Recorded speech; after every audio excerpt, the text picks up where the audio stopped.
The New England Colonies by Anna and Candy.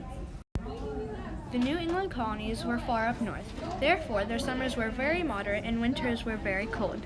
The cold from the winters killed most of the germs and bacteria, and diseases were likely to go away. The New England colonies have the states of Maine, part of Massachusetts at the time, Massachusetts, New Hampshire, Connecticut, and Rhode Island.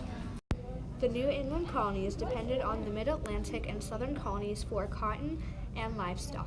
The other colonies depended on the New England colonies for metal tools. The most popular jobs in the New England colonies are shipbuilding, whaling, and crafts making. The Puritans and the Pilgrims both lived in the New England colonies. This doesn't mean they always got along, though. Life in the New England colonies required you to be a part of their town meetings, which would usually take place once a month. I like that. Pretty good. You can hear them.